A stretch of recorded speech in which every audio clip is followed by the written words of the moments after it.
നമസ്കാരം. ഇന്ന് നമ്മൾ വളരെ സിമ്പിൾ ആയിട്ട് ചെയ്തെടുക്കാൻ പറ്റുന്ന ഒരു ബ്രെഡ് പുഡിംഗ് ആണ് ഉണ്ടാക്കുന്നത്. നമ്മുടെ ബ്രെഡ് പുഡിങ്ങിന് വേണ്ടിയിട്ട് 10 പീസ് ബ്രെഡ് ഒരു മിക്സിയുടെ ജാറിലിട്ടിട്ടൊന്ന് പൊടിച്ചെടുത്ത് വെക്കുക. ഇനി ഒരു ബൗളിലേക്ക് 2.5 കപ്പ് പാൽ ഒഴിച്ചു കൊടുക്കുക. അപ്പോൾ ഈ പാലിന് ചെറിയൊരു ചൂടുണ്ട് കേട്ടോ. ഇനി ഇതിലേക്ക് ഒരു 4 ടേബിൾ സ്പൂൺ ബട്ടർ ഇട്ട് കൊടുക്കുക. അപ്പോൾ ബട്ടർ എടുക്കുമ്പോൾ മെൽറ്റ് ചെയ്യിച്ചിട്ട് എടുക്കരുത് കേട്ടോ. മെൽറ്റ് ചെയ്യിച്ചെടുക്കുമ്പോൾ അതിൻ്റെ അളവിന് വ്യത്യാസം വരും. മെൽറ്റ് ചെയ്യിക്കാതെ 4 ടേബിൾ സ്പൂൺ എടുക്കുക. ഇനി ഇതിലേക്ക് ഒരു എഗ്ഗ് പൊട്ടിച്ച് വയ്ക്കുക. 1 ടീസ്പൂൺ വാനില എസൻസ് ചേർത്ത് കൊടുക്കുക.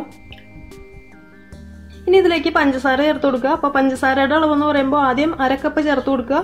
എന്നിട്ട് ടേസ്റ്റ് നോക്കിയതിന് ശേഷം ബാക്കി ചേർത്ത് കൊടുത്താൽ മതിയാവും. ഒരു നുള്ളു ഉപ്പും കൂടി ഇടാം. ഇനി ഇത് നന്നായിട്ടൊന്ന് മിക്സ് ചെയ്തെടുക്കുക.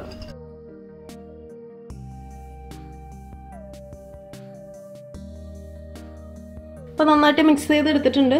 ഈ ഒരു സമയത്ത് നിങ്ങൾ പഞ്ചസാരയുടെ അളവൊക്കെ ഒന്ന് ടേസ്റ്റ് ചെയ്ത് നോക്കുക. അപ്പോൾ ഞാൻ ഇപ്പോൾ ടേസ്റ്റ് ചെയ്ത് നോക്കിയപ്പോൾ പഞ്ചസാരയുടെ അളവ് കുറവാണ്.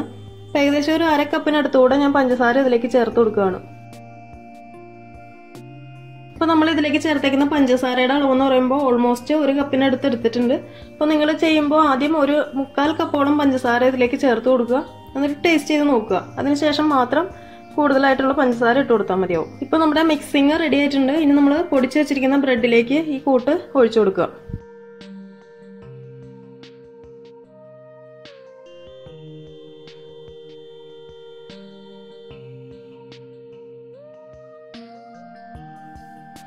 ഇനി ഇതൊരു 10 മിനിറ്റ് മാറ്റി വയ്ക്കുക. ആ നേരം കൊണ്ട് നമുക്ക് ഈ പുഡിംഗ് ഉണ്ടാക്കുന്ന ബൗൾ ഉണ്ടല്ലോ, അതിലേക്ക് കുറച്ച് ഷുഗർ കാരമലൈസ് ചെയ്ത് ഒഴിക്കണം. അപ്പോൾ അത് ഉണ്ടാക്കാം. നമ്മളപ്പോൾ ഷുഗർ കാരമലൈസ് ചെയ്യാൻ പോകുന്നതിന് മുമ്പ് നമ്മൾ എടുക്കുന്ന ഈ പുഡിങ്ങിന്റെ ബൗൾ ഉണ്ടല്ലോ, അതിന്റെ ആ ഒരു അളവിനനുസരിച്ചിട്ടായിരിക്കും നമ്മളിപ്പോൾ ഇതിലേക്ക് ചേർക്കാൻ പോകുന്ന ഷുഗറിന്റെ അളവ്. അപ്പം ഞാൻ എടുത്തേക്കുന്നതെന്ന് പറയുമ്പോൾ ഒരു ചെറിയ ബൗളാണ്, സ്ക്വയർ ടൈപ്പിലുള്ള ഒരു ചെറിയ ബൗൾ. ഇതിലിപ്പോൾ നമ്മൾ കാരമലൈസ് ചെയ്ത പഞ്ചസാര ഒഴിക്കുകയാണെങ്കിൽ ഏകദേശം ഒരു 2 ടേബിൾ സ്പൂൺ പഞ്ചസാര കാരമലൈസ് ചെയ്ത് ഒഴിച്ചാൽ മതിയാവും. അതിനുള്ള ഒരു സ്പേസ് ഇതിനുള്ളൂ. പക്ഷെ ഇപ്പം ഞാൻ എടുത്തേക്കുന്ന പുഡിങ്ങിന്റെ അളവെന്ന് പറയുമ്പോൾ ഇതിലിപ്പോൾ ഒരു 2-3 പ്രാവശ്യമായിട്ട് സെറ്റ് ചെയ്തെടുക്കാനേ പറ്റുള്ളൂ. അപ്പോൾ ഈ 2-3 പ്രാവശ്യം നമ്മൾ സെറ്റ് ചെയ്തെടുക്കുമ്പോൾ ഇതിന്റെ ബോട്ടം ലെയറിൽ ഇപ്പോൾ ഈ 2 ടേബിൾ സ്പൂൺ വീതം ഷുഗർ കാരമലൈസ് ചെയ്ത് ഇതിലേക്ക് ഒഴിക്കണം. നിങ്ങളിപ്പോൾ നിങ്ങളുടെ കയ്യിൽ വലിയ ബൗളോ എന്തെങ്കിലും വലിയ പാത്രം, സ്റ്റീൽ പാത്രം എന്തായാലും പ്രശ്നമൊന്നുമില്ല. അങ്ങനത്തെ വലിയ പാത്രം ഉണ്ടെങ്കിൽ ഒറ്റ ട്രിപ്പിൽ ചെയ്തെടുത്താലും മതി, പ്രശ്നമൊന്നുമില്ല. ഒറ്റ ട്രിപ്പ് ചെയ്യുമ്പോൾ ഈ ഷുഗറിന്റെ അളവ് 2 ടേബിൾ സ്പൂൺ എന്നുള്ളത് മാറ്റി ഒരു 5 അല്ലെങ്കിൽ 6 ടേബിൾ സ്പൂൺ പഞ്ചസാര കാരമലൈസ് ചെയ്തിട്ട് വേണം ഇതിലേക്ക് ഒഴിക്കാനായിട്ട്. അപ്പോൾ നമ്മുടെ കയ്യിലുള്ള ബൗളിനനുസരിച്ചുള്ള ഷുഗറാണ് ഞാൻ ഇതിലിപ്പോൾ കാരമലൈസ് ചെയ്ത് ഒഴിക്കാൻ പോണത്, അതായത് 2 ടേബിൾ സ്പൂൺ. നമ്മൾ ഈ ഷുഗർ കാരമലൈസ് ചെയ്ത് എടുക്കുമ്പോൾ തീ കുറച്ച് വേണം കേട്ടോ ഒഴിക്കാനായിട്ട്. നമ്മളിതിൽ വെള്ളമൊന്നും ഒഴിക്കുന്നില്ല. ഇതുപോലെ തന്നെ ചെറിയ തീയിൽ വെച്ചിട്ടാണ് ഇത് കാരമലൈസ് ചെയ്തെടുക്കുന്നത്.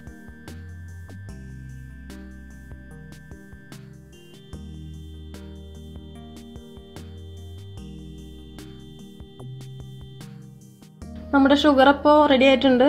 ഇപ്പോൾ സ്റ്റൗ ഓഫ് ചെയ്യുക. എന്നിട്ട് അധികം ഡാർക്ക് ആവാനായിട്ട് വെയിറ്റ് ചെയ്യണ്ട കേട്ടോ. അധികം ഡാർക്ക് ആയി കഴിഞ്ഞാൽ അത് കരിഞ്ഞ ടേസ്റ്റ് വരും. ഈ ഒരു ലെവലിൽ എടുത്താൽ മതി. ഇനി നമുക്കിത് നമ്മുടെ പുഡിങ് സെറ്റ് ചെയ്യാൻ വെക്കുന്ന ബൗളിലേക്ക് ഒഴിച്ചു കൊടുക്കാം.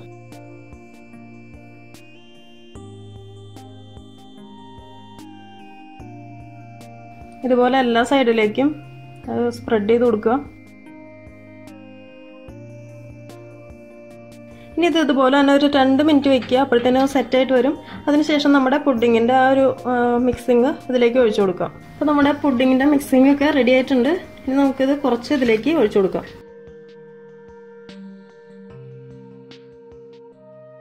ഇതിലപ്പോൾ എത്ര തിക്നെസ് വേണമെന്നുള്ളത് നിങ്ങൾ നോക്കിയിട്ട് അഡ്ജസ്റ്റ് ചെയ്ത് കൊടുത്താൽ മതി.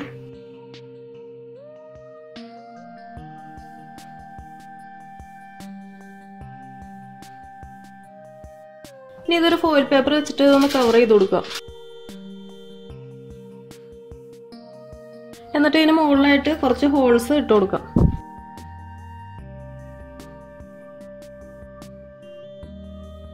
ഇനിയിപ്പോൾ ഇതൊരു സ്റ്റീമറിൽ വെച്ചിട്ട് 25 മുതൽ 30 മിനിറ്റ് വരെ ഒന്ന് സ്റ്റീം ചെയ്തെടുക്കുക. ഇപ്പോൾ സ്റ്റീം ചെയ്തെടുക്കുന്നതിൻ്റെ ആ ഒരു ടൈമിങ് എന്ന് പറയുമ്പോൾ നിങ്ങൾ എടുക്കുന്ന ബൗളിന്റെ വലിപ്പത്തിനനുസരിച്ചിട്ടായിരിക്കും കേട്ടോ. വലിയ ബൗൾ എടുക്കുകയാണെങ്കിൽ ഒറ്റ ട്രിപ്പിൽ വെക്കുകയാണെങ്കിൽ 25 മിനിറ്റ് പോരാണ്ട് വരും. ഏകദേശം ഒരു 3/4 മണിക്കൂറെങ്കിലും വേണ്ടി വരും. അപ്പോൾ നിങ്ങൾ ചെക്ക് ചെയ്ത് നോക്കിയാൽ മതി. ഒരു ടൂത്ത് പിക്ക് എന്തെങ്കിലും വെച്ചിട്ട് ഒരു 1/2 മണിക്കൂർ അല്ലെങ്കിൽ 3/4 മണിക്കൂർ ആകുമ്പോൾ ടൂത്ത് പിക്ക് വെച്ചിട്ട് ഒന്ന് കുത്തി നോക്കുക. അപ്പോൾ ക്ലിയർ ആയിട്ട് വന്നിട്ടുണ്ടെങ്കിൽ നമ്മുടെ പുഡിംഗ് സെറ്റ് ആയിട്ടുണ്ട്. സ്റ്റീം ചെയ്യുമ്പോൾ അരമണിക്കൂർ സ്റ്റീം ചെയ്യാനായിട്ട് ആവശ്യത്തിനുള്ള വെള്ളം ഒഴിച്ചിട്ട് വേണം കേട്ടോ സ്റ്റീം ചെയ്തെടുക്കാനായിട്ട്. അതല്ലെങ്കിൽ പാത്രവും കരിഞ്ഞ് പുഡിങ്ങും കൊളായി ആകെ പ്രശ്നമാവും. അപ്പൊ ഇതുപോലെ സ്റ്റീം ചെയ്യുന്ന സമയത്ത് വെള്ളത്തിന്റെ കാര്യത്തിൽ എപ്പോഴും ശ്രദ്ധിക്കുക. ഇപ്പൊ അരമണിക്കൂറായി നമ്മുടെ പുഡിങ് സെറ്റായൊന്നൊന്ന് തുറന്നു നോക്കാം.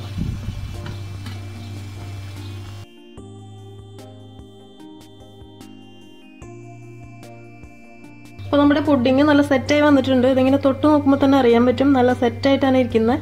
അപ്പൊ നല്ല കറക്റ്റ് ആയിട്ട് വന്നിട്ടുണ്ട്. ഇതിനിപ്പോ നമുക്ക് ചൂടോടുകൂടി തന്നെ വേണമെങ്കിൽ അങ്ങനെ കട്ട് ചെയ്യാം. അതല്ല ഇനിയിപ്പോ ഫ്രിഡ്ജിൽ വെച്ച് തണുപ്പിച്ചതിന് ശേഷം അങ്ങനെ വേണമെങ്കിൽ അങ്ങനെ കട്ട് ചെയ്തെടുക്കാം. അപ്പൊ ഞാൻ എന്തായാലും ഇത് ഫ്രിഡ്ജിൽ വെച്ചിട്ട് തണുപ്പിച്ചതിന് ശേഷമാണ് കട്ട് ചെയ്തെടുക്കാൻ പോണത്. അപ്പൊ 2 മണിക്കൂർ എന്തായാലും നമുക്ക് ഇനി ഫ്രിഡ്ജിലേക്ക് വെക്കണം. അപ്പൊ അതുവരെ നമുക്ക് വെയിറ്റ് ചെയ്യാം. നമ്മുടെ പുഡിങ് ഇപ്പോൾ 2 മണിക്കൂർ ഫ്രിഡ്ജിലിരുന്ന് നല്ല സെറ്റായി വന്നിട്ടുണ്ട്. ഇനി നമുക്കിത് വേറൊരു പാത്രത്തിലേക്ക് ഡീമോൾഡ് ചെയ്യാം.